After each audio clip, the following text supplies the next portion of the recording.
오늘 말씀은 사도행전 11장 18절의 말씀입니다. 그들이 이 말을 듣고 잠잠하여 하나님께 영광을 돌려 이르되 그러면 하나님께서 이방인에게도 생명 얻는 회개를 주셨도다 하니라. 아멘. 믿음의 은혜로 말미암아서 이 피택자들은 그것을 믿어서 그들의 영혼이 구원을 받을 수 있다라고 말씀을 드렸어요. 구원에 이르는 신앙을 하나님이 우리에게 주셨는데 그것을 우리는 믿음이라고 합니다.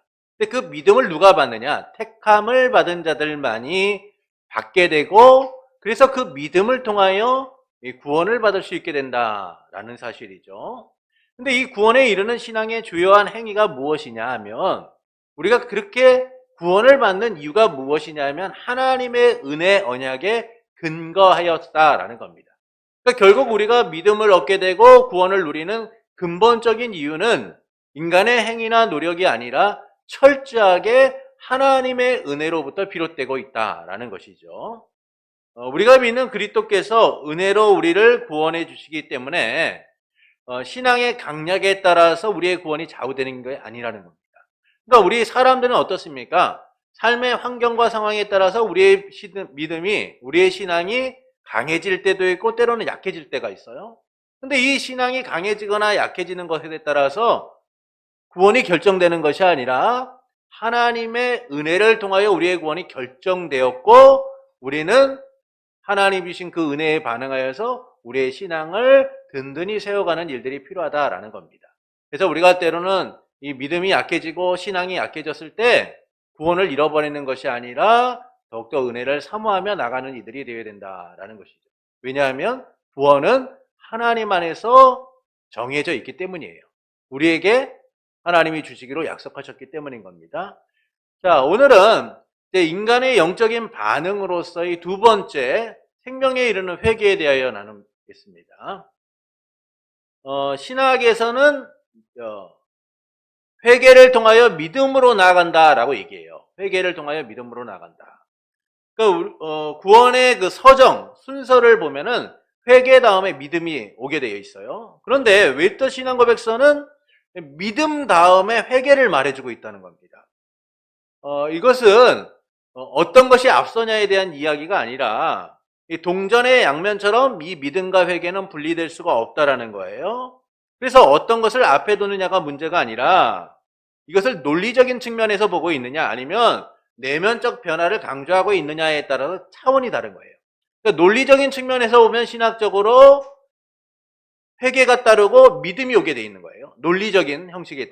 그러나 내면적 변화적인 측면에서 보면은 믿음을 통하여 회개에 이르게 된다라는 사실을 우리에게 알려주는 거죠. 그래서 이것들이 어떤 게 앞서야지 옳은 거냐가 아니라 이것들은 논리적인 형식에서 보느냐 아니면 내면적 변화에서 보느냐에 따라서 그 순서가 다르게 보일 수 있다. 웨스트민스터 신앙 고백서는 이 내면적 변화를 강조하기 위하여 믿음을 앞서 세우고 그 다음에 회개를 말씀하고 있다라는 겁니다. 자, 우리 오늘은 생명에 이르는 회개를 좀 보겠습니다. 1항 함께 읽겠습니다. 생명에 이르는 회개는 오는 은혜이다. 이 회개의 교리는 그리스도를 믿는 신앙의 교리의 경우와 마찬가지로 모든 사역자들에 의해 전파되어야 한다. 자, 생명에 이르는 회개는 복음에서 오는 은혜이다. 복음의 은혜라는 거예요. 그러니까 은혜라고 하는 이유가 뭐냐면 회개가 신앙처럼 예정하심을 근거로 하여서 하나님이 값없이 주시는 선물이기 때문입니다. 그러니까 회개는 하나님이 값없이 주시는 선물로서 성령의 사역을 통하여서 죄인의 마음에 이루어지기 때문인 거예요. 회개는 구주 예수 그리스도를 믿고서 죄를 버리고 하나님께로 돌아서는 결국 중대한 방향 전환이 이루어지는 관계 회복의 나타나는 것이다라는 겁니다. 그러니까 이 회개는 인간의 결단이라든지 결심으로 이루어지는 게 아니라 어떻게 이루어지는 거예요? 성령의 역사하심을 통하여 이루어지는 거라는 거예요. 그래서 사도행전 11장 18절은 이렇게 말씀하죠. 다음 넘겨주십시오. 그들이 이 말을 듣고 잠잠하여 하나님께 영광을 돌려 이르되 그러면 하나님께서 이방인에게도 생명을 얻는 회개를 주셨다다. 회개는 누가 주는 거예요? 하나님이 주셨다는 거예요. 자, 스가랴 12장 10절을 함께 읽겠습니다. 내가 다윗의 집과 예루살렘 주민에게 은총과 강구하는 심령을 부어주리니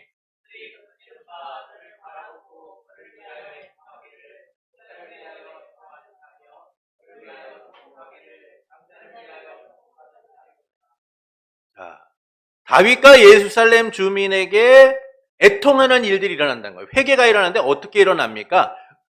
은총과 강구하는 심령을 부어주셨기 때문에 이런 일들이 일어난다는 것이죠. 그러니까 이처럼 생명에 이르는 회개는 하나님이 주시는 거예요. 하나님이 주시는 겁니다. 그리고 하나님께서는 성령의 역사를 통해서 우리 안에 회개를 결단하게 하시고 회개의 열매를 맺도록 하시는 거죠. 이 점에서 생명에 이르는 회개는 인간의 능동적 참여를 요구하지만 인간에게 회개해야 된다라고 말하고 있지만 이 모든 것들이 인간의 결단이나 결심으로 이루어지는 것이 아니라 하나님의 은혜와 성령의 역사하심을 통하여 이루어지고 있다라는 사실을 보여주고 있는 거예요. 그래서 생명에 이르는 회개는 복음에서 오는 은혜이다라고 말합니다. 이는 율법의 회개와 구별됩니다. 그러니까 율법의 회개라는 게 뭐예요? 율법의 회개는 하나님의 진노와 심판에 대한 두려움 속에서 이루어지는 거예요. 율법에 대한 회개는. 그래서 신명기서를 보면은 하나님께서 순종하는 자들에게 오는 축복과 순종하지 않는 자들에게 오는 심판에 대한 말씀을 합니다. 그러니까 그들이 그 심판을 보면서 느끼는 건 뭐예요? 하나님의 진노와 심판에 대한 두려움을 가지고 회개하는 거죠. 회개. 그러나 생명에 이르는 회개는 율법을 통한 회개와는 다르다는 거예요. 생명에 이르는 회개는 하나님의 긍휼하심을 믿는 믿음에서 오는 거예요. 두려움이 아니라 하나님의 선하시고 인자하시고 우리를 긍휼히 여기시는 그 마음으로부터 오는 거예요. 그래서 생명에 이르는 회개는 하나님을 생각하며 죄를 슬퍼하게 되는 거예요. 이를 하나님은 은혜로 우리에게 주셔서 두려움이 아니라 진정한 회개를 이끌어가도록 만드시는 거죠. 1절입니다. 유대인과 헬라인들에게 하나님께 대한 회개와 우리 주 예수 그리스도께 대한 믿음을 증언한 것이다 라고 말씀해주고 있어요. 그럼 마가복음 1장 15절은 이렇게 말씀합니다. 함께 읽겠습니다. 이르시되 때가 찼고 하나님의 나라가 가까이 왔으니 회개하고 복음을 믿으라 하시더라. 이처럼 복음이 전해지는 곳에는 그리스도에 대한 믿음과 회개가 함께 전해져야 하는 거예요. 왜냐하면 모두가 죄인이기 때문입니다. 그래서 로마서 3장 23절은 모든 사람이 죄를 범하였음에 하나님의 영광에 이르지 못하더니라고 말씀해요. 그러니까 모든 사람이 죄인인 거예요. 그래서 그 죄인들을 향하여 무엇이 선포되어야 되냐면 하나님께 대한 회개와 그리스도에 대한 믿음이 선포되어야 된다라고 말씀하고 있는 것이죠. 그래서 바울은 은혜의 복음이 전하여질 때마다 하나님에 대한 회개와 예수 그리스도에 대한 믿음이 전해져야 된다라고 말하는 겁니다. 베드로도 그리했고 예수님도 그리하셨죠. 결국 우리에게 이 회개라는 것은 하나님이 주신 그 구원의 은혜를 온전히 누리는 데 있어서 매우 중요한 일이다라는 거예요. 자, 2항을 보시겠습니다. 2항입니다. 함께 읽겠습니다. 회개로 말미암아 죄인은 자신의 죄가 위험할 뿐 아니라 더럽고 추악하여 하나님의 거룩하신 성품과 그의 의로운 율법에 반대되는 것임을 보고 깨달았으므로서 모든 회개하는 자들에게 그리스도 안에서 하나님이 긍휼을 베푸신다는 것을 깨닫게 될 때 자신의 죄를 슬퍼하고 미워하게 되며 그리하여 모든 죄에서 방향을 돌려 하나님께로 향하게 된다. 그리고 그의 모든 계명을 쫓아서 하나님께 작정하고 또한 노력하게 되는 것이다. 자, 회개란 무엇인가를 2항은 얘기해 주는데 1번, 2번, 3번, 4번이라고 제가 이렇게 나눴어요. 보시면 첫째로 우리가 회개는 무엇인가? 회개는 첫 번째, 죄를 깨닫고 의식하는 것에서부터 비롯된다라는 거예요. 죄를 깨닫고 의식하는 데서부터 비롯된다라는 겁니다. 회개는요, 죄인임을 깨닫는 순간에 시작이 되는 거예요. 그럼 죄를 깨닫지 못하면 사람들이 회개하나요? 죄를 깨닫지 못하면요, 사람들이 자기는 죄인이 아닌 것처럼 그렇게 생각을 해요. 죄를 깨닫지 못하면 자기가 죄인인지도 모른 채 그렇게 살아가게 되는 겁니다. 근데 이를 성령께서는 역사하셔서 죄를 깨닫게 하신다는 거예요. 그래서 이 죄 깨달음을 통하여 우리 안에 무엇이 비롯되냐 하면 회개가 시작된다라는 겁니다. 우리가 요셉의 형들에 대한 이야기를 지난주도 그렇고 계속 이제 몇 주 동안 하고 있는데, 요셉의 형들이 이집트에 가서 곡식을 구하려고 할 때 그들은 요셉에 의하여 정탐꾼으로 몰리게 되죠. 자신들의 진실함을 증명하고자 했지만 그들의 노력과 달리 그들은 정탐꾼으로 몰려 위기를 맞게 됩니다. 그때 그들이 무엇을 깨닫게 됩니까? 21년 동안 무감각했던, 21년 동안 생각조차 하지 못했던 일을 떠올리게 되는 거예요. 우리가 요셉의 일로 인하여 죄를 범하였도다. 그가 아파하고 그가 괴로워하고 그가 슬퍼할 때 우리가 그를 외면하였기 때문에 그 죄에 대한 책임을 우리가 지게 되었도다. 21년 동안 요셉에게 지은 죄에 대하여 생각하지도 못했고 그것이 죄인지도 느끼지 못했고 무감각하게 살았던 그들이요, 죄인임을 깨닫게 되는 놀라운 일들이 일어나죠. 그러니까 이것을 누가 이렇게 해준 거예요? 하나님이 깨닫도록 만드시는 거예요. 성령께서 우리 안에 죄를 깨닫게 하셔서 회개에 이르도록 만드시는 겁니다. 그러나 성령께서는 아무런 기준 없이 사람들에게 죄를 깨닫게 하시는 것이 아니죠. 성령께서 우리 죄를 깨닫게 하실 때 거기에는 분명한 기준이 있어요. 무엇이냐? 율법이다라는 거예요. 율법으로 깨닫게 하시는 거예요. 율법이라는 분명한 기준을 통하여서 무엇이 옳고 그른지를 분별하게 하셔서 죄를 깨닫게 하시는 겁니다. 그래서 하나님의 거룩하신 성품과 그의 의로운 율법에 반대되는 것이 죄임을 알게 되는 거죠. 오늘 우리가 하나님께서 성경을 주셨을 때 우리는 이 성경을 신앙과 삶의 기준으로 삼아요. 그래서 우리는 이것을 보고 무엇을 깨닫게 되는 겁니까? 이것이 죄인지 아닌지를 깨닫게 되는 거예요. 그래서 죄인임을 우리가 깨닫게 되고 회개에 이르도록 하시는 거죠. 그래서 성령께서 우리 안에 죄를 깨닫게 하시는데 율법을 기준으로, 하나님의 말씀을 기준으로 해서 그것에 죄인지 아닌지를 깨닫도록 하신다라는 겁니다. 두 번째는 회개는 회개하는 자들에게 그리스도 안에서 하나님이 긍휼히 베푸신다는 것을 깨닫게 하는 것이다 라고 말씀해요. 그리스도 안에서 하나님이 긍휼히 베푸신다는 것을 깨닫도록 한다는 거예요. 하나님을 진노와 심판을 내리는 냉혹한 분으로 생각하게 되면 어떻습니까? 도망가게 되는 거예요. 도망가게 되는 거예요. 여러분, 하나님이 우리에게 자비를 베푸지 않은 그런 분이시다라고 한다면 우리 안에 하나님께 회개하는 일들이 어떻겠습니까? 두려움과 공포로 뒤덮이게 되는 거예요. 내가 이렇게 회개할 때 용서하지 않으면 어떡하지? 내가 이렇게 회개했을 때 그가 나에게 더 큰 형벌을 내리면 어떡하지? 이런 생각이 가득하게 되는 거죠. 그러면 어떻게 됩니까? 도망가게 되는 거예요. 그러나 하나님이 긍휼히 베푸시는 분이라는 사실을 우리가 인정하고 받아들이게 되면 어떠냐? 하나님의 은혜를 바라보며 나아가게 되는 거예요. 하나님의 용서받을 수 있다는 사실에 죄를 슬퍼하게 되고 뉘우치게 되고 하나님 앞에 나아가게 되는 거예요. 두려움이 아니라 하나님의 은혜를 바라보며 살아가게 되는 것이죠. 그러니까 종교개혁자 마틴 루터는요, 하나님을 진노의 하나님이라고 이해를 했어요. 그러니까 그가 이렇게 인식했던 이유가 있습니다.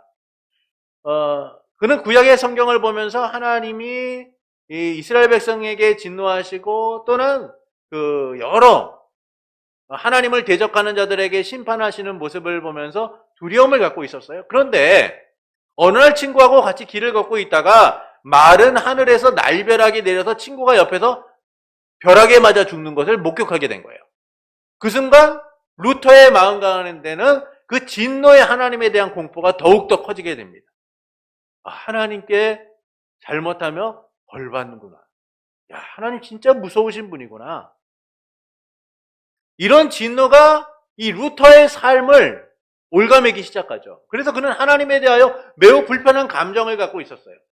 자기가 하는 행위에 대하여, 자기가 살아가는 삶의 모습에 대하여 하나님이 심판하시면 어떡할까? 나에게 진노를 내리시면 어떡할까라는 두려움이 있었습니다.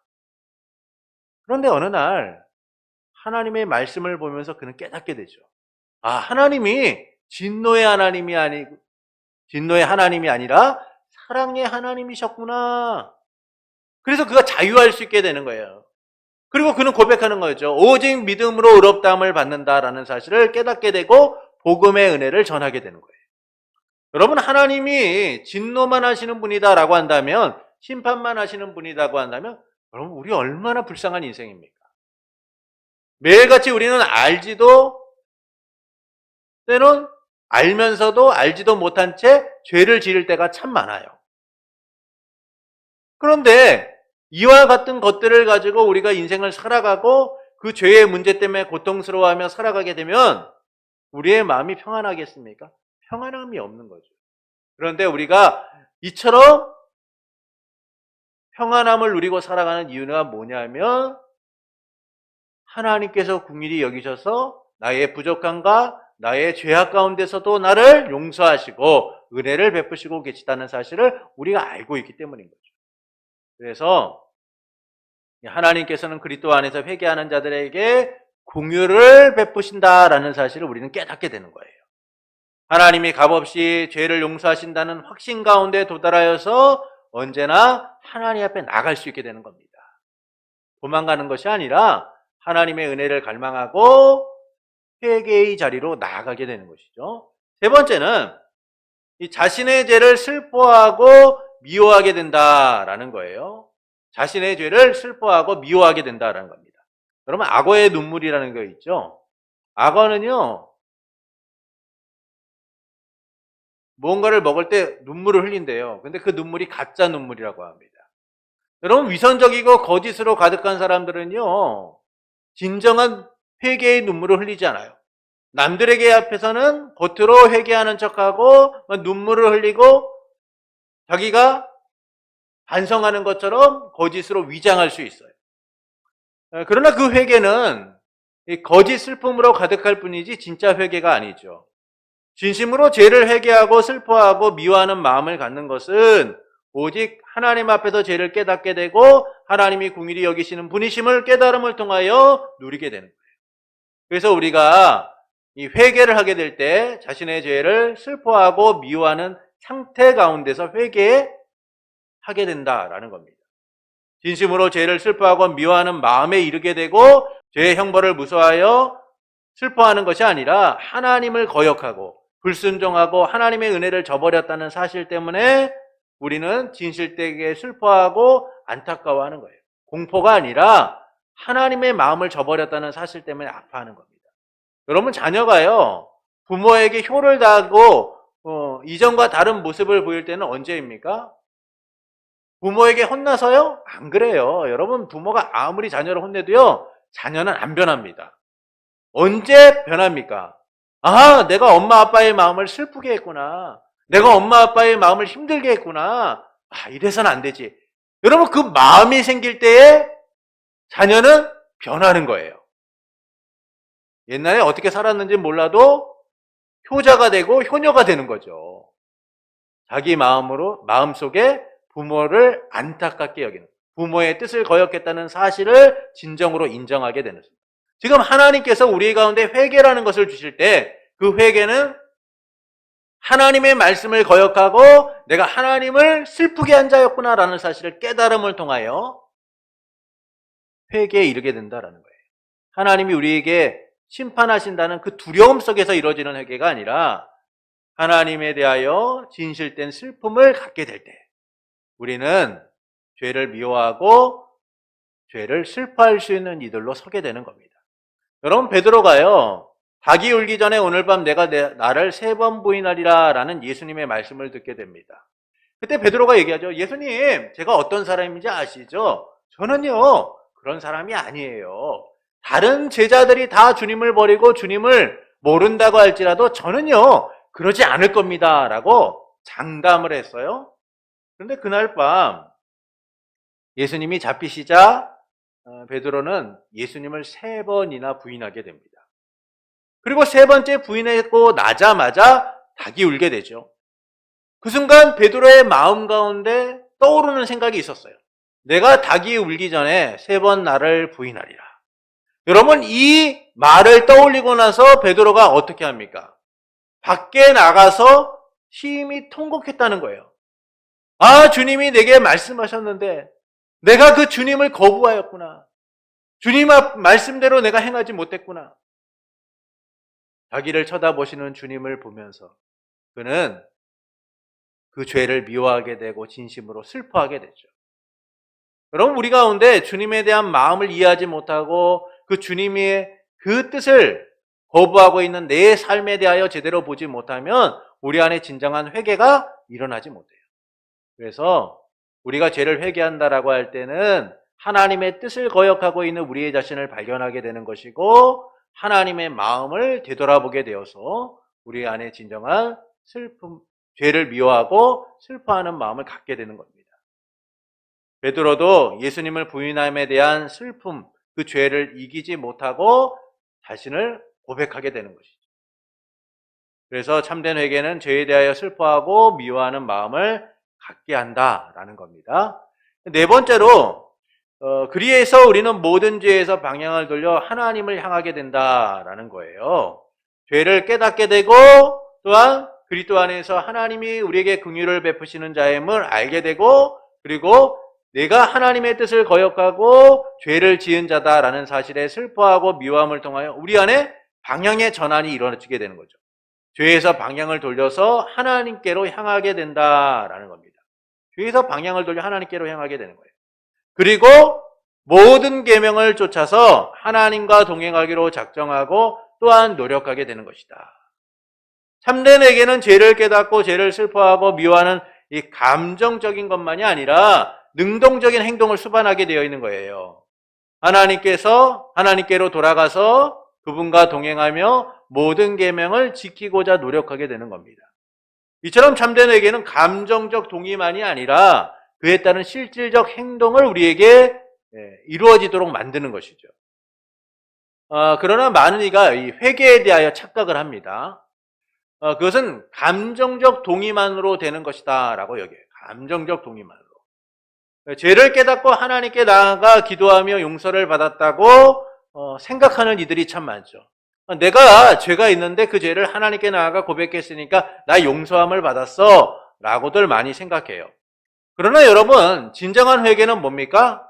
감정적 동의만이 아니라 실천적 삶이 함께 이루어져야 된다는 거예요. 죄에서 방향을 돌려 하나님께로 나아가는 것이고 하나님의 뜻 가운데 바르게 서도록 결단하고 행동하는 것이죠. 그러나 많은 이가 여전히 감정적 동의 속에서 회개를 이루었다라고 용서함을 받았다라고 생각하고 사는 거예요. 여러분, 그렇기 때문에 예수님을 믿으면서도 여전히 동일한 죄를 짓고 반복적인 죄를 짓고 하나님의 뜻과는 무관하게 살아가는 거예요. 그리고 그들은 얘기하는 거죠. 내가 하나님께 회개했으니까 용서함을 받았으니까 괜찮아 라고 스스로 자신을 위로하고 위안을 삼고 살아가는 거예요. 그러나 회개는 감정적 동의만이 아니라 실천적 삶을 함께 요구하고 있다는 것이죠.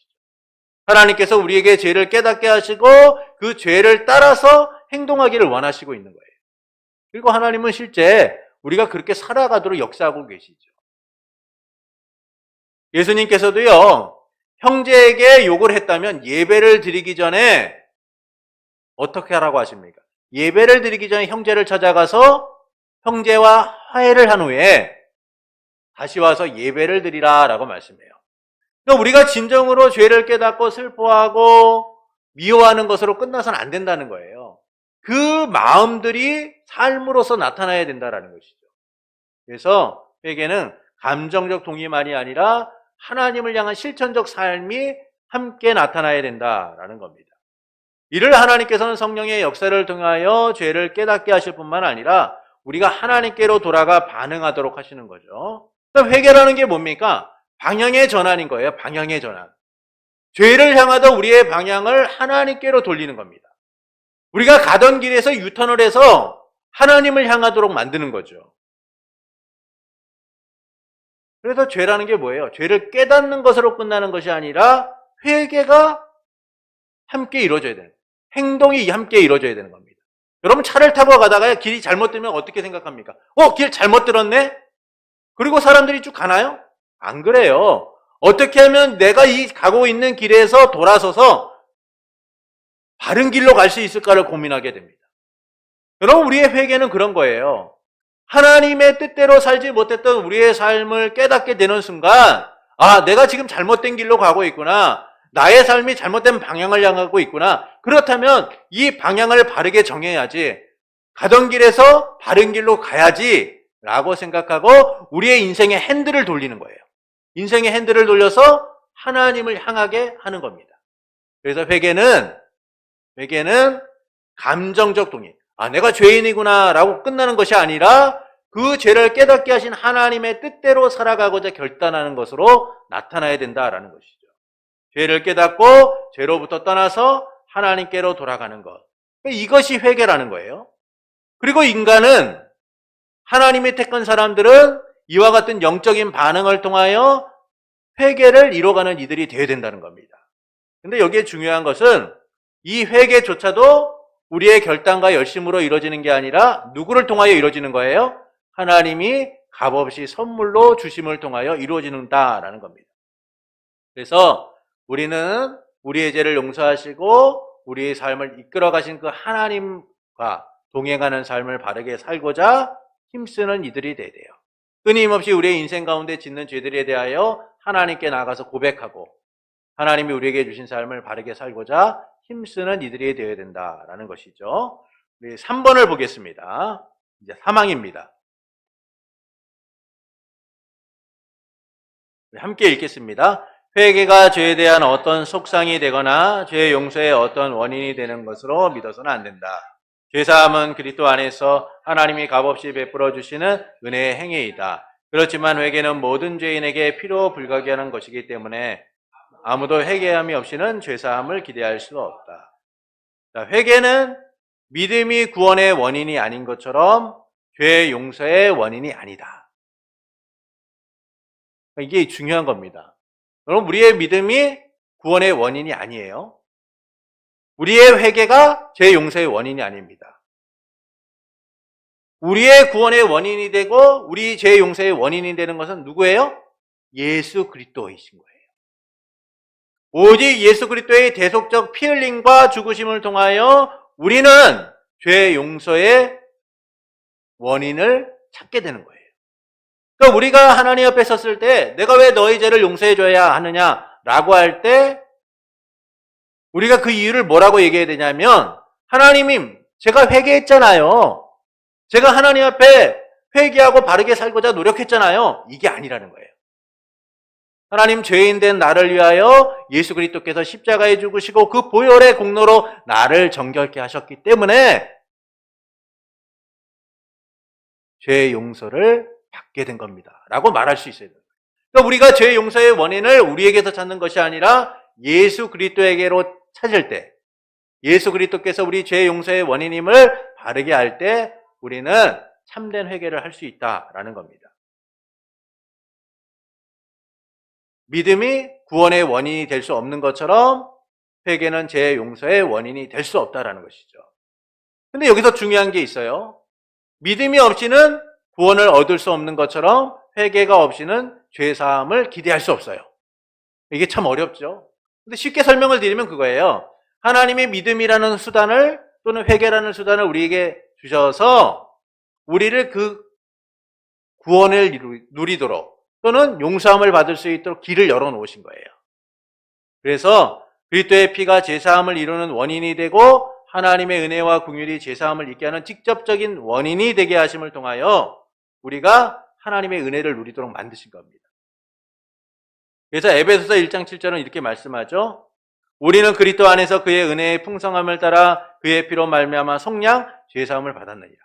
그러니까 우리가 죄 용서함을 받는 이유는 바로 예수 그리스도의 보혈로 말미암아 죄 용서를 받는 거예요. 로마서 3장 24절을 함께 읽겠습니다. 그리스도 예수 안에 있는 속량으로 말미암아 하나님의 은혜로 값없이 의롭다 하심을 얻은 자가 되었느니라. 그러니까 이처럼 죄의 용서는 하나님의 은혜로 주어지고 그리스도의 피로 이루어지는 거예요. 그런데 회개가 없이는 왜 죄의 용서함이 없다라고 말하냐 하면은 하나님이 이와 같은 은혜를 누리도록 우리에게 무엇을 주셨냐면 회개를 주셨다는 거예요. 회개라는 수단을 주셨다라는 것이죠. 회개라는 수단을 주셨다는 거예요. 그래서 그것을 누리도록 만드신 거예요. 여러분 가끔 그 영화라든지 뭐 콘서트 초대장을 받으실 때가 있을 거예요. 네. 초대장을 받죠. 이미 모든 것은 다 준비가 되어 있어요. 근데 우리가 초대장을 딱 받았는데 이 초대장을 가지고 그것들 누리기 위해서는 그 초대장을 가지고 가야 되는 거잖아요. 근데 이 초대장만 들고 있으면 어떻습니까? 콘서트를 누릴 수가 있나요? 이미 준비되어 있는 모든 것들을 누릴 수가 있나요? 아니에요. 초대장을 가지고 갔을 때만 그 콘서트를 누리거나 영화를 볼 수 있는 거예요. 그것처럼 하나님은 은혜를 통하여서 우리의 죄 용서의 원인과 방법을, 이 길을 다 준비해 놓으신 거예요. 그리고 이제 우리가 그것을 누릴 수 있도록 무엇을 주셨냐면 이 회개라는 수단을 주신 겁니다. 그래서 우리는 이 회개라는 수단을 가지고 하나님께 나가서 그분이 준비해 놓으셨던 그 죄사함의 은혜를 누리며 나아가게 되는 거죠. 그러니까 이처럼 하나님께서는 우리 가운데 그와 같은 것들을 이미 다 준비를 해 놓으셨고 우리가 회개라는 수단을 통하여 그것들을 풍성히 누리도록 만드셨다는 거예요. 그렇기 때문에 우리는 이 수단들을 잘 사용하는 이들이 되어야 돼요. 그러나 로마 카톨릭 같은 경우에는 이 회개를 죄 용서를 보상하는 행위로 봅니다. 그래서 고해성사라든지 이런 것들을 통해서 그들이 죄값이 해결된다라고 말을 해요. 죄사함의 원인이 회개라고 그들은 보고 있는 것이죠. 그러나 죄사함의 원인은 우리의 회개를 통하여 이루어지는 것이 아니라 철저하게 하나님의 은혜와 그리스도의 피를 통하여서만 이루어진다라는 겁니다. 이를 우리가 누리도록 하나님은 회개라는 방도 수단을 주셔서 모든 죄인들이 그 의무를 이행하도록 만드시는 거죠. 로마서 17장 30절부터 31절을 좀 보시겠습니다. 함께 읽겠습니다. 알지 못하던 시대에는 하나님이 강가하셨거니와 이제는 어디든지 사람에게 다 명하사 회개하라 하셨으니 이는 정하신 사람으로 하여금 천하를 공의로 심판할 날을 작정하시고 이에 그를 죽은 자 가운데서 살리신 것으로 모든 사람에게 믿을 만한 증거를 주셨습니다. 아니라 하나님이 알지 못했던 시대에는 강가하셨다는 거예요. 그러나 이제는 어디에든지 사람들이 다 명하여 회개를 하도록 만드셨다는 겁니다. 왜냐하면 죄 용서의 원인과 죄 용서의 은혜를 하나님이 다 준비해 놓으셨기 때문이죠. 그래서 회개가 죄사함을 얻는 수단으로 우리에게 주어진 것은 그 회개를 통하여 하나님 앞에 나오도록 만드는 거예요. 누구든지 회개가 없으면 죄사함을 기대할 수 없기 때문인 거죠. 하나님이 주신 죄사함의 수단이기 때문인 겁니다. 앞서 초청장을 말했듯이 여러분 초청장이 없으면 우리가 가고 싶다고 해서 갈 수가 있나요? 그렇지 않잖아요. 누군가가 나를 초대해 줄 때만이 갈 수가 있는 거예요. 이미 하나님은 우리에게 모든 것을 준비해 놓으셨고 초청장이라는 수단을 주셨어요. 그러면 이것을 사용해야 되는 일이 우리에게 나타나야 되죠. 그런데 그것들을 우리가 제대로 사용하지 못하면 하나님이 주신 그 풍성하신 은혜들을 잘 누리지 못하게 된다는 겁니다. 그래서 우리는 하나님이 주신 이 회개라는 죄사함의 수단을 잘 사용할 수 있어야 돼요. 그것은 이것을 통하여 우리가 죄사함을 얻는 것이 아니라 하나님이 그 길을 열어서 나아갈 수 있도록 만드셨기 때문에 우리는 이것들을 잘 사용할 수 있어야 된다라는 겁니다. 회개는 죄사함의 원인이 아니라 죄사함을 받게 하는 수단인 거예요. 수단이다라는 겁니다. 죄사함은 하나님의 은혜와 긍휼, 그리스도의 피를 통해서만 이루어지는 거예요. 그리고 하나님은 우리가 그것을 풍성히 누리도록 이 회개라는 수단을 주셔서 주님 앞에 나오도록 만드는 거죠. 그래서 우리는 은혜로 값없이 주신 생명에 이르는 회개를 잘 사용하여서 하나님의 은혜를 구하는 자들이 되어야 하는 거예요. 그때 그리스도 안에서 하나님이 값없이 주시는 베푸시는 은혜를 누리게 되고 죄사함의 은혜를 누리게 된다라는 겁니다. 이는 회개의 행위가 죄사함을 가져오는 것이 아니라 오직 은혜로 죄사함을 받기 때문이다라는 것이죠. 왕을 거역한 죄로 인해 한 사람이 끌려가게 됩니다. 그는 왕 앞에 나가서 자신의 죄를 고백하는 거죠. 왕이시여, 제가 어쩔 수 없이 이런 일을 하게 되었습니다. 주님, 왕이시여 용서해 주십시오. 살려주십시오. 제가 죽을 죄를 지었습니다. 저 좀 살려주세요. 라고 외쳤어요. 근데 왕이 그러는 거죠. 그래, 뭐 그렇다면 죽어. 그렇다면 죽어. 여러분, 이런 회개가 무슨 의미가 있습니까? 왕에게 나가서 내가 용서함을 빌면은 내가 용서함을 받을 것이라고 생각하고 그는 끌려나가서 왕에게 막 살려달라고 외치는 거죠. 내가 죽을 죄를 지은 건 인정합니다. 저 좀 살려주십시오. 제발 좀 살려주세요. 라고 외쳤는데 왕이 하는 얘기가 그럼 죽어. 이러고 마는 거예요. 그러면 그 회개가 무슨 의미가 있느냐는 거예요. 여러분, 우리가 회개라는 것을 잘 생각해 봐는 이유가 회개는 우리가 결단하고 우리가 선택하고 우리가 행한다고 해서 용서함을 받는 게 아니라는 거예요.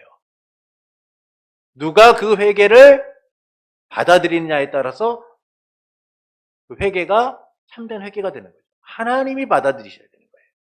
우리를 죄 용서할 능력을 갖고 계신 분, 우리의 그 죄를 용서해 주실 수 있는 분이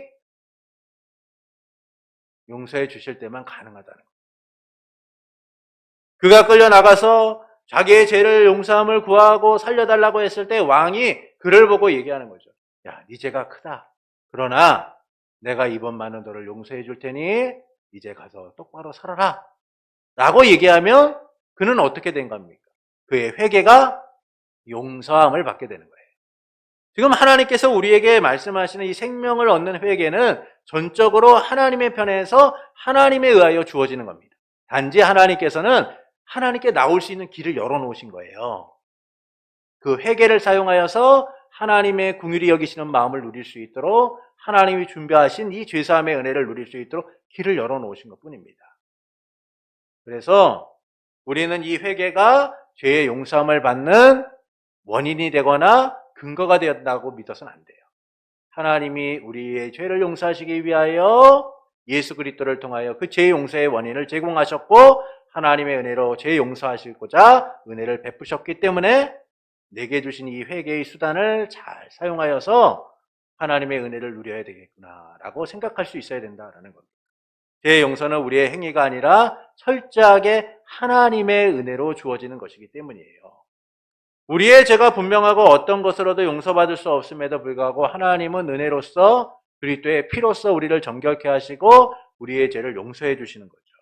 그래서 회개는 죄 용서의 원인이 될 수 없고 죄 용서를 받기 위한 수단에 불과한 거예요. 하나님께로 나아가도록 만드는 그런 수단에 불과하다라는 겁니다. 그래서 우리는 회개가 죄의 용서를 한다는 생각을 해서는 안 돼요. 하나님이 주신 은혜로서만 죄의 용서함을 받을 수 있다라는 사실을 우리는 믿고 그분의 은혜를 구하는 자들이 되어야 된다라는 겁니다. 우리 핵심 요약을 보시겠습니다. 1번, 생명에 이르는 회개는 복음에서 오는 은혜이다.